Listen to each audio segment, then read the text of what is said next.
এক দশকেরও বেশি সময় ধরে বিশ্ব ফুটবলকে একাই শাসন করেছেন জিয়ান্নি ইনফান্তিনো। ২০১৬ সালের ফেব্রুয়ারি মাসে ফুটবলের সর্বোচ্চ নিয়ন্ত্রক সংস্থা ফিফার তৎকালীন মহাবিপর্যয়ের মুখে তিনি সভাপতির দায়িত্ব গ্রহণ করেন। তৎকালীন সভাপতি সেপ ব্ল্যাটার দুর্নীতির দায়ে বহিষ্কৃত হওয়ার পর ধ্বংসস্তূপে পরিণত হওয়া ফিফাকে খাদের কিনারা থেকে টেনে তোলেন এই সুইস ইতালীয় আইনজীবী।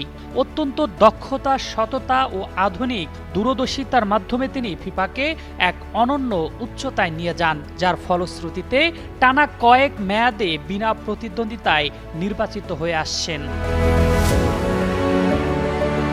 সর্বশেষ মার্কিন যুক্তরাষ্ট্র, কানাডা ও মেক্সিকোর যৌথ আয়োজনে সম্পন্ন হওয়া ২০২৬ বিশ্বকাপে তার অক্লান্ত পরিশ্রম বিশ্ববাসী নিজের চোখে দেখেছে।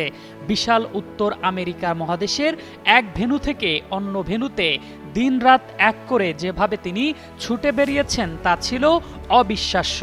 এক ম্যাচ শেষ করেই বিশেষ ফ্লাইটে অন্য দেশের অন্য মাঠে পৌঁছানো, আয়োজক দেশগুলোর রাষ্ট্রপ্রধানের সাথে সমন্বয় করা এবং ৩টি দেশের ১৬টি ভেন্যুর বিশালাকার কর্মযজ্ঞ নিজের কাঁধে সামলিয়েছেন জিয়ান্নি ইনফান্তিনো।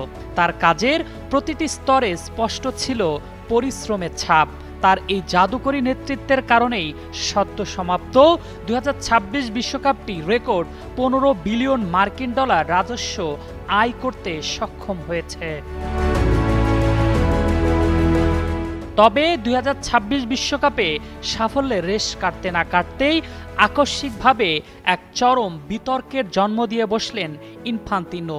ফিফা বিশ্বকাপ ও ক্লাব বিশ্বকাপের মতো মেগা ইভেন্টগুলোর সমস্ত বাণিজ্যিক এবং সম্প্রচার সত্ত্ব দেখভালের জন্য তিনি গোপনে ফিফা ফরওয়ার্ড এন্টারপ্রাইজ নামের একটি বাণিজ্যিক কোম্পানি গঠনের পরিকল্পনা করেন। আরও বড় ধাক্কা আসে যখন জানা যায় এই কোম্পানির ২০% শেয়ার প্রায় $২০ মিলিয়ন বিনিময়ে মার্কিন প্রেসিডেন্ট ডোনাল্ড ট্রাম্পের আত্মীয় জোশুয়া কুশনারের মালিকানাধীন বেসরকারি বিনিয়োগকারী প্রতিষ্ঠান থ্রাইট ক্যাপিটালসের কাছে বিক্রি করার পায়তারা ছিল। ফুটবলের বিশ্বমঞ্চকে এভাবে বেসরকারি পুঁজি ও রাজনৈতিক সংযোগ সম্পন্ন হেজ ফান্ডের কাছে বন্ধক রাখার এই গোপন চেষ্টাকে ফুটবল বিশ্বের অনেকেই ফুটবলের আত্মা বিক্রি করার শামিল বলে আখ্যা দিয়েছেন। খবরটি ফাঁস হওয়ার সাথে সাথেই বিশ্ব ফুটবলে সমালোচনার ঝড় বইছে। ইউরোপীয় ফুটবলের অভিভাবক সংস্থা উয়েফা গভীরভাবে ক্ষোভ প্রকাশ করেছে। উয়েফার ৫৫টি সদস্য দেশ একযোগে ঘোষণা দেয় এই পরিকল্পনা বাতিল না করলে তারা ২০৩০ বিশ্বকাপ সহ ফিফার সমস্ত টুর্নামেন্ট বয়কট করবে। ইউরোপের সাথে সুর মিলিয়ে উত্তর আমেরিকা অঞ্চলের কনকাকাফ এবং এশিয়ার এএফসিও ইনফান্তিনোর এই অস্বচ্ছ এবং একনায়কতান্ত্রিক সিদ্ধান্তের বিরুদ্ধে অনাস্থা প্রকাশ করেছে।